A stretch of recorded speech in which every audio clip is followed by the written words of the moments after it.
नमस्कार। प्रधानमंत्री जी का ऑनलाइन आगमन हो चुका है। हम उनका अभिवादन करते हैं। सभी को नमस्कार। आज का कार्यक्रम transparent taxation honouring the honest platform के लोकार्पण के लिए आयोजित है। मैं अब आदरणीय वित्त मंत्री जी से स्वागत उद्बोधन के लिए अनुरोध करता हूं। आदरणीय वित्त मंत्री जी। Namaskar. Respected Prime Minister, captains of Indian industry, business leaders, tax and audit professionals, officers of the Income Tax Department. Today is a landmark day in the history of tax administration. The vision of the Prime Minister is to empower the taxpayers, to provide a transparent system, and to honor the honest taxpayer. To realize this vision, the CBDT, the Central Board for Direct Taxation, has given a framework and put in place a system in the form of this platform. A transparent, efficient, and accountable tax administration is what this platform brings in. It uses technology, data analytics, and also uses artificial intelligence. What does this mean to the taxpayer in the country? It eases compliance burden. It brings in fair, objective, and a just system. There shall not be any physical interface between the department and the taxpayer, and to an extent, it shall bring in certainty of information. The IT department, the Income Tax Department, has undertaken several reforms which in a normal era would have been remembered as a significant milestone. Last year, it brought down the corporate tax from 30 to 22% for all the manufacturing existing units. It also brought it down to introduced 15% taxation for new manufacturing companies. It removed the dividend distribution tax. It also simplified the personal income tax structure and gave a complete framework of option with simplified and reduced tax structure for those who did not want exemptions or deductions. In other words, taxpayers were given a choice, an option. The Income Tax Department also provided the option for cooperatives to pay taxes at a concessional rate. So, in order to provide accountability, the department has also committed itself for providing document identification number, the DIN as we come to call it. And this is for all its communications. Without the DIN, the document identification number, a document emanating from the Income Tax Department shall be invalid. It also, therefore, provides traceability and authenticity to the communication of the department with its taxpayers. Pre-filled forms are also being provided to taxpayers so that the high-value financial transactions are recorded somewhere, and it enables the taxpayer to see those information visible upfront even as he wants to comply by paying the taxes. Honorable Prime Minister, the department is also hand-holding taxpayers and helping them to understand how to use pre-filled forms, and therefore it's not just introducing a transparent system, but also is helping the taxpayers to be able to understand and comply. Honorable Prime Minister, under your guidance, we also brought in the Vivad Se Vishwas scheme, through which we wanted to bring in a closure to all the pending tax disputes. That has received a lot of good response from the taxpayers. Respected Prime Minister, the IT department has also taken up several measures to provide digital transaction and electronic modes of payments for the taxpayers. During the COVID pandemic, the department also provided relief to the taxpayers by extending statutory timelines for filing of returns. The department also has released the refunds which are due to the taxpayers in an expeditious manner. Lastly, Honorable Prime Minister, the officers and the staff of IT department, Income Tax Department, deserve our appreciation for their untiring efforts to bring reality to your vision. I would like to make a special mention to all the Income Tax Gazetted Officers Association members who this morning have sent a message to the Finance Secretary, a message of commitment, a message of their commitment to see that this vision of the Honorable Prime Minister is realized without any glitches. Thank you very much. धन्यवाद वित्त मंत्री जी। अब मैं आदरणीय प्रधानमंत्री महोदय से आदरपूर्वक निवेदन करता हूं कि वे कृपया transparent taxation honouring the honest platform का लोकार्पण करें।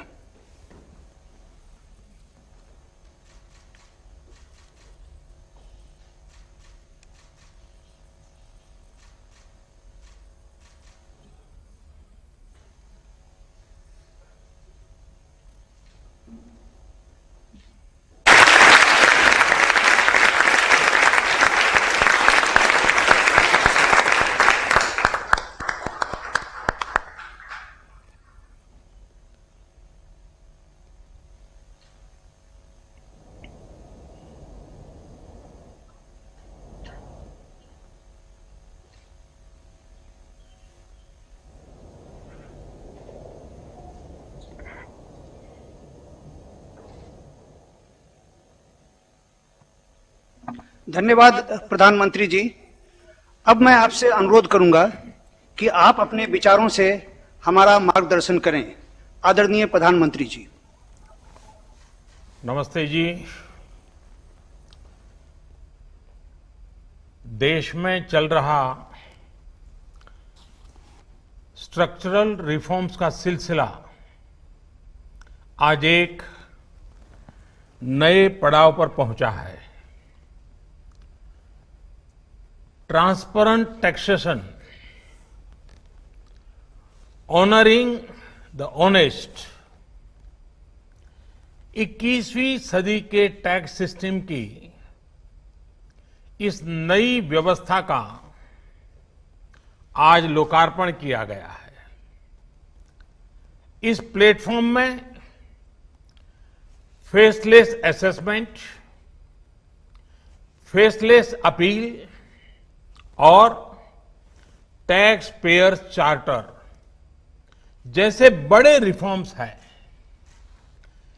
फेसलेस असेसमेंट और टैक्स पेयर चार्टर आज से ही लागू हो गए हैं, जबकि फेसलेस अपील की सुविधा 25 सितंबर यानी दीनदयाल उपाध्याय जी के जन्मदिन से पूरे देश भर में नागरिकों के लिए उपलब्ध हो जाएगी। अब टैक्स सिस्टम भले ही फेसलेस हो रहा है, लेकिन टैक्स पेयर को ये फेयरनेस और फियरलेसनेस का विश्वास देने वाला है। ये सभी टैक्स पेयर्स को इस महत्वपूर्ण तोहफे के लिए मैं बहुत बहुत बधाई देता हूं और इनकम टैक्स विभाग के सभी अधिकारियों को, हर छोटे मोटे कर्मचारी को भी बहुत बहुत शुभकामनाएं देता हूं। साथियों, बीते 6 वर्ष में हमारा फोकस रहा है banking the unbanked, securing the unsecured और फंडिंग द अनफंडेड। आज एक तरह से एक नई यात्रा शुरू हो रही है। ऑनरिंग द ऑनेस्ट, ईमानदार का सम्मान। देश का ईमानदार टैक्स पेयर राष्ट्र निर्माण में बहुत बड़ी भूमिका निभाता है। जब देश के ईमानदार टैक्स पेयर का जीवन आसान बनता है, वो आगे बढ़ता है, तो देश का भी विकास होता है, देश भी आगे बढ़ता है। साथियों, आज से शुरू हो रही नई व्यवस्थाएं, नई सुविधाएं, मिनिमम गवर्नमेंट, मैक्सिमम गवर्नेंस, इसके प्रति हमारी प्रतिबद्धता को और मजबूत करती है। ये देशवासियों के जीवन से सरकार को, सरकार के दखल को कम करने की दिशा में भी एक बड़ा कदम है। साथियों, आज हर नियम कानून को, हर पॉलिसी को प्रोसेस और पावर सेंट्रिक अप्रोच से बाहर निकालकर उसको पीपल सेंट्रिक और पब्लिक फ्रेंडली बनाने पर बल दिया जा रहा है। ये नए भारत के नए गवर्नेंस मॉडल का प्रयोग है और इसके सुखद परिणाम भी देश को मिल रहे हैं। आज हर किसी को ये एहसास हुआ है कि शॉर्टकट्स ठीक नहीं है। और हमारे यहां तो रेलवे स्टेशन पे लिखा जाता है, shortcut will you cut you short. गलत तौर तरीके अपनाना सही नहीं है। वो दौर अब पीछे चला गया है। अब देश में माहौल इस ओर आगे बढ़ रहा है कि कर्तव्य भाव को सर्वोपरि रखते हुए सारे काम होने चाहिए। सवाल यह है कि ये बदलाव आखिर कैसे आ रहा है? क्या ये सिर्फ सख्ती से आया है? क्या ये सिर्फ सजा देने से आया है? जी नहीं, बिल्कुल नहीं। इसके अगर मोटे मोटे तौर पर मैं कहूं तो 4 बड़े कारण हैं। पहला, पॉलिसी ड्रिवन गवर्नेंस। जब पॉलिसी स्पष्ट होती है तो ग्रे एरियाज मिनिमम हो जाते हैं और इस कारण व्यापार में, बिजनेस में और सरकार के और निर्णयों में भी डिस्क्रिशन की गुंजाइश कम हो जाती है। दूसरा, सामान्य जन की ईमानदारी पर विश्वास। तीसरा, सरकारी सिस्टम में ह्यूमन इंटरफेस को सीमित करके टेक्नोलॉजी का बड़े स्तर पर उपयोग। आज सरकारी खरीद हो, सरकारी टेंडर हो या सरकारी सेवाओं की डिलीवरी, सब जगह टैग इंटरफेस सर्विस दे रहे हैं। और चौथा, हमारी जो सरकारी मशीनरी है, जो ब्यूरोक्रेसी है, उसमें एफिशिएंसी, इंटीग्रिटी और सेंसिटिविटी के गुणों को रिवॉर्ड किया जा रहा है, पुरस्कृत किया जा रहा है। साथियों, एक दौर था जब हमारे यहां रिफॉर्म्स की बहुत बातें होती थी। कभी मजबूरी में कुछ फैसले लिए जाते थे, कभी दबाव में कुछ फैसले हो जाते थे, तो उन्हें रिफॉर्म कह दिया जाता था। इस कारण इच्छित परिणाम नहीं मिलते थे। अब ये सोच और अप्रोच दोनों बदल गई है। हमारे लिए रिफॉर्म का मतलब है रिफॉर्म नीति आधारित हो, टुकड़ों में नहीं हो, होलिस्टिक हो और एक रिफॉर्म दूसरे रिफॉर्म का आधार बने, नए रिफॉर्म का मार्ग बनाए। और ऐसा भी नहीं है कि एक बार रिफॉर्म करके रुक गए। ये निरंतर सतत चलने वाली प्रक्रिया है। बीते कुछ वर्षों में देश में 1,500 से ज्यादा कानूनों को समाप्त किया गया है। ईज ऑफ डूइंग बिजनेस की रैंकिंग में भारत आज से कुछ साल पहले 134वें नंबर पर था। आज भारत की रैंकिंग 63 है।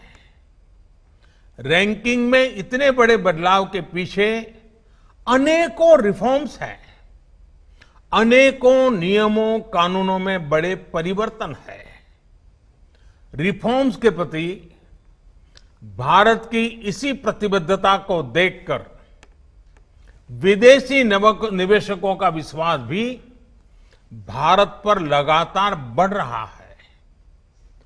कोरोना के इस संकट के समय भी भारत में रिकॉर्ड एफडीआई का आना इसी का उदाहरण है।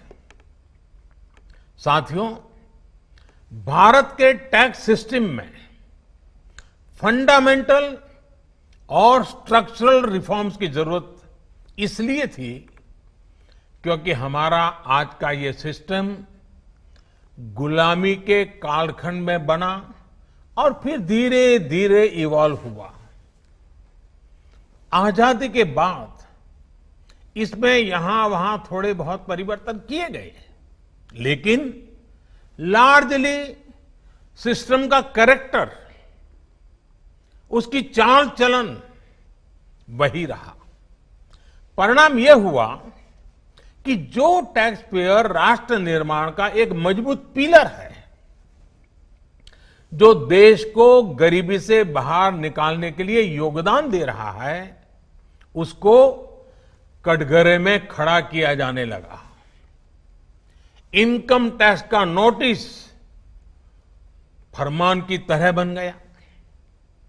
देश के साथ छल करने वाले कुछ मुट्ठी भर लोगों की पहचान के लिए बहुत से लोगों को अनावश्यक परेशानी से गुजरना पड़ा।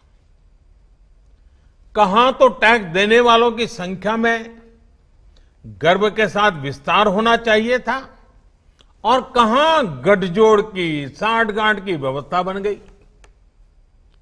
इस विसंगति के बीच ब्लैक और व्हाइट का उद्योग भी फलता फूलता गया।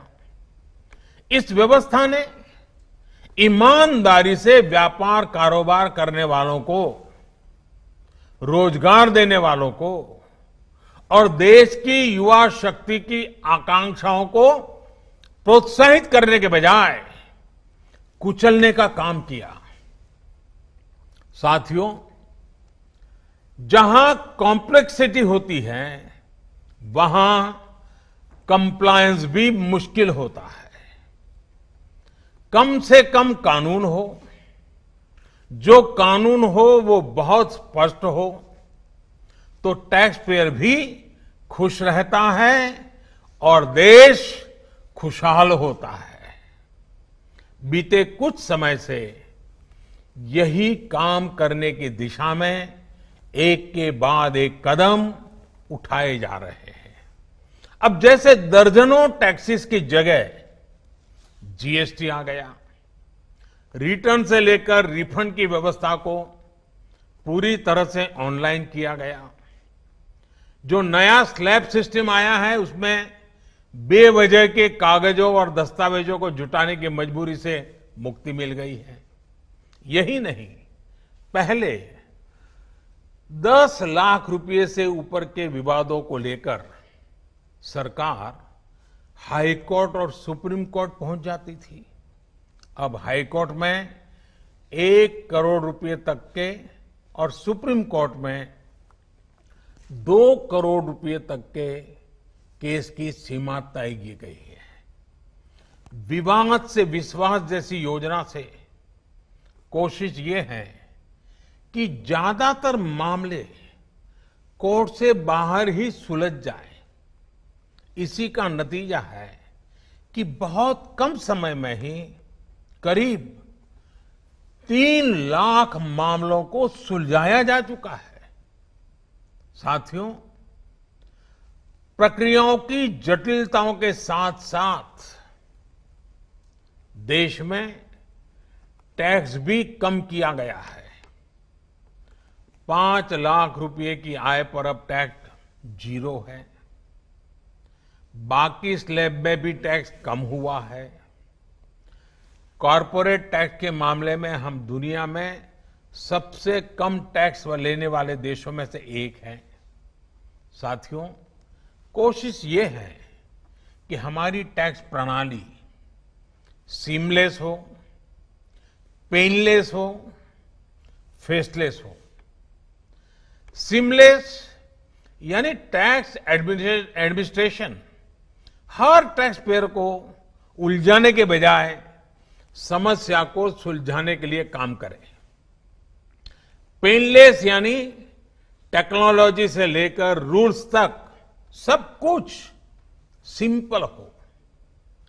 फेसलेस यानी टैक्स पेयर कौन है और टैक्स ऑफिसर कौन है, इससे मतलब ही नहीं होना चाहिए। आज से लागू होने वाले ये रिफॉर्म्स इसी सोच को आगे बढ़ाने वाले हैं। साथियों, अभी तक तो होता यह है कि जिस शहर में हम रहते हैं उसी शहर का टैक्स डिपार्टमेंट हमारी टैक्स से जुड़ी सभी बातों को हैंडल करता है। स्क्रूटिनी हो, नोटिस हो, सर्वे हो या फिर जब्ती हो, इसमें उसी शहर के इनकम टैक्स डिपार्टमेंट की आयकर अधिकारी की मुख्य भूमिका रहती है। अब ये भूमिका एक प्रकार से खत्म हो गई है। अब इसको टेक्नोलॉजी की मदद से बदल दिया गया है। अब स्क्रूटिनी के मामलों को देश के किसी भी क्षेत्र में किसी भी अधिकारी के पास रैंडम तरीके से आवंटित किया जाएगा। अब जैसे मुंबई के किसी टैक्स पेयर का रिटर्न से जुड़ा कोई मामला सामने आता है, तब इसकी छानबीन का जिम्मा मुंबई के अधिकारी के पास नहीं जाएगा, बल्कि संभव है कि वो चेन्नई चला जाए, गुवाहाटी चला जाए, रायपुर चला जाए, अहमदाबाद चला जाए। वो फेसलेस टीम के पास जा सकता है और वहां से भी जो आदेश निकलेगा उसका रिव्यू किसी दूसरे शहर, कहीं जयपुर हो जाएगा, बेंगलुरु हो जाएगा, चेन्नई हो जाएगा, कोची हो जाएगा, वहां की टीम करेगी। अब फेसलेस टीम कौन सी होगी, इसमें कौन होगा, ये भी कंप्यूटर रैंडमली तय करेगा। और ये प्रक्रिया भी बार बार उसमें बदलाव होता रहेगा। साथियों, इस सिस्टम से करदाता और इनकम टैक्स दफ्तर को जान पहचान बनाने का, प्रभाव और दबाव का मौका अब 0 हो गया। सब अपने अपने दायित्व के हिसाब से काम करेंगे। डिपार्टमेंट को इससे लाभ ये होगा कि अनावश्यक मुकदमेबाजी बचेंगे उससे। दूसरा, ट्रांसफर पोस्टिंग में लगने वाली गैर जरूरी ऊर्जा से भी अब राहत मिलेगी। इसी तरह टैक्स से जुड़े मामलों की जांच के साथ साथ अपील भी अब फेसलेस होगी। साथियों, इस एक महत्वपूर्ण रिफॉर्म के साथ साथ आज भारत एक बहुत महत्वपूर्ण कदम उठा रहा है और वो है टैक्स पेयर चार्टर। ये टैक्स पेयर चार्टर भी देश की विकास यात्रा में बहुत बड़ा कदम है और टैक्स पेयर के लिए अधिकार और कर्तव्य दोनों को संतुलित करने का और सरकार की जिम्मेवारी पक्की करने का ये बहुत अहम कदम है। टैक्स पेयर को इस स्तर का सम्मान और सुरक्षा देने वाले दुनिया में बहुत कम देश है, गिने चुने देश हैं। लेकिन अब भारत भी इस महत्वपूर्ण कदम की ओर अपने आप को ले जाकर के उसमें शामिल हो गया है। अब टैक्स पेयर को उचित, विनम्र और तर्क संगत व्यवहार का भरोसा दिया गया है। यानी आयकर विभाग को अब टैक्स पेयर की डिग्निटी का संवेदनशीलता के साथ ध्यान रखना होगा। अब टैक्स पेयर की बात पर विश्वास करना होगा। डिपार्टमेंट उसको बिना किसी आधार के ही शक की नजर से नहीं देख सकता। अगर किसी प्रकार का संदेह है भी तो टैक्स पेयर को अब अपील और समीक्षा का भी अधिकार दिया गया है। साथियों, अधिकार हमेशा दायित्वों के साथ आता है, कर्तव्यों के साथ आते हैं। इस चार्टर में भी टैक्स पेयर से कुछ अपेक्षाएं की गई हैं।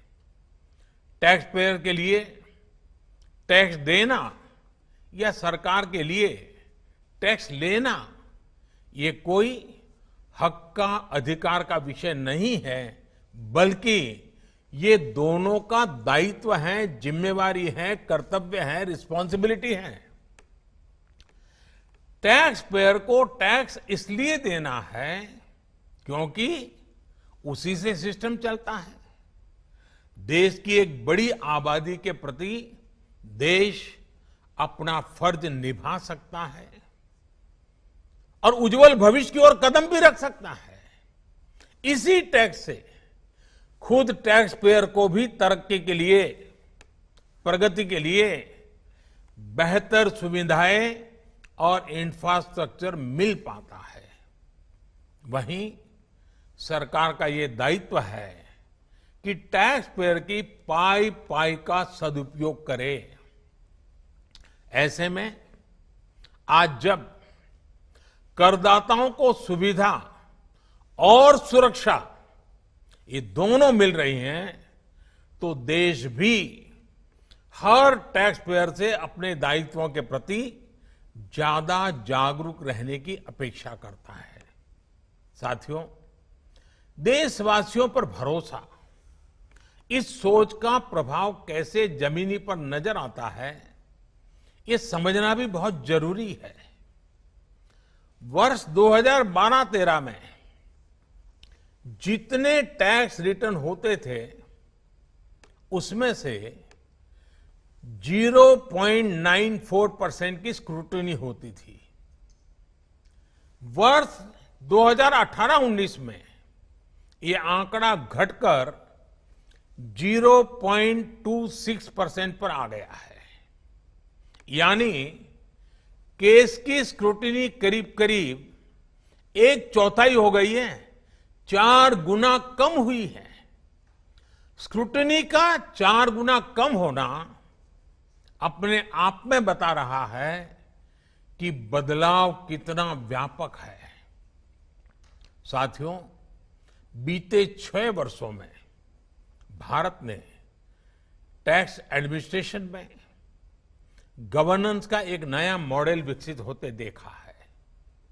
We have decrease complexity, decrease taxes, decrease litigation, increase transparency, increase tax compliance, increase trust on the taxpayer।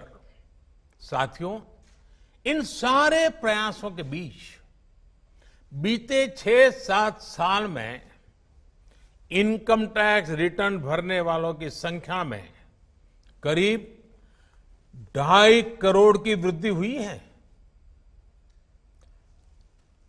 ये वृद्धि तो बहुत बड़ी है, लेकिन इस बात का हम इनकार नहीं कर सकते हैं कि इसके बावजूद भी 130 करोड़ के देश में ये बहुत कम है, बहुत कम है। इतने बड़े देश में सिर्फ 130 करोड़ में से 1.5 करोड़ साथी ही इनकम टैक्स जमा करते हैं। 130 करोड़ में 1.5 करोड़। मैं आज देशवासियों से भी आग्रह करूंगा, जो सक्षम है उनको भी आग्रह करूंगा, भिन्न भिन्न करके व्यापार उद्योग के संगठन चलाते हैं उनको भी आग्रह करूंगा। इस पर हम सबको चिंतन करने की जरूरत है, देश को आत्मचिंतन करना होगा, और ये हमारा आत्मचिंतन ही आत्मनिर्भर भारत के लिए आवश्यक है, अनिवार्य है। और ये जिम्मेदारी सिर्फ टैक्स डिपार्टमेंट की नहीं है, ये जिम्मेवारी हर हिंदुस्तानी की है, हर भारतीय की है जो टैक्स देने में सक्षम है, लेकिन अभी वो टैक्स नेट में नहीं है। वो स्वप्रेरणा से अपने आत्मा को पूछे, आगे आए। और अभी 2 दिन के बाद 15 अगस्त है। आजादी के लिए मरने मिटने वालों को जरा याद कीजिए, आपको लगेगा हां, मुझे भी कुछ न कुछ देना चाहिए। आइए, विश्वास के, अधिकारों के, दायित्वों के इस महत्वपूर्ण भावना का सम्मान करते हुए, इस प्लेटफॉर्म का सम्मान करते हुए नए भारत, आत्मनिर्भर भारत के संकल्प को सिद्ध करें। एक बार फिर देश के वर्तमान और भावी ईमानदार टैक्स पेयर को बहुत बहुत बधाई देता हूं, शुभकामनाएं देता हूं। और ये पहल, ये बहुत बड़ा फैसला लिया गया है। इनकम टैक्स के अधिकारियों को भी जितनी बधाई दे उतनी कम है। हर टैक्स पेयर ने इनकम टैक्स अधिकारियों को भी बधाई देनी चाहिए, क्योंकि एक प्रकार से उन्होंने अपने आप पर बंधन डाले हैं, अपने खुद की ताकत को, अपने अधिकारों को उन्होंने खुद ने काटा है। अगर इनकम टैक्स डिपार्टमेंट के अधिकारी इस प्रकार से आगे आते हैं तो किसको गर्व नहीं होगा? हर देशवासी को गर्व होना चाहिए। और पहले के जमाने में शायद टैक्स के कारण कुछ समस्याएं होगी, लोगों ने टैक्स देने के रास्ते पर जाना पसंद नहीं किया होगा। अब जो रास्ता बना है वो टैक्स देने की तरफ जाने का आकर्षक रास्ता बना है। और इसलिए आइए, भव्य भारत के निर्माण के लिए इस व्यवस्था का लाभ भी उठाएं और इस व्यवस्था को जोड़ने के लिए आगे भी आए। मैं फिर एक बार आप सबका बहुत बहुत धन्यवाद करता हूं, अनेक अनेक शुभकामनाएं देता हूं। निर्मला जी और उनकी पूरी टीम को भी मैं बहुत धन्यवाद करता हूं कि एक के बाद एक देश के उज्जवल भविष्य के लिए लंबे अरसे तक प्रभाव पैदा करने वाले अनेक सकारात्मक निर्णयों का नेतृत्व कर रहे हैं। मैं फिर एक बार सबको बधाई देता हूं, सबका धन्यवाद करता हूं।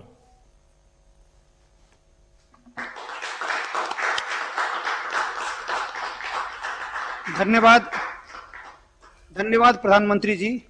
इस कार्यक्रम के अंत में हम आपका, आदरणीय वित्त मंत्री जी का, वित्त राज्य मंत्री जी का और सभी का आभार प्रकट करते हैं। धन्यवाद।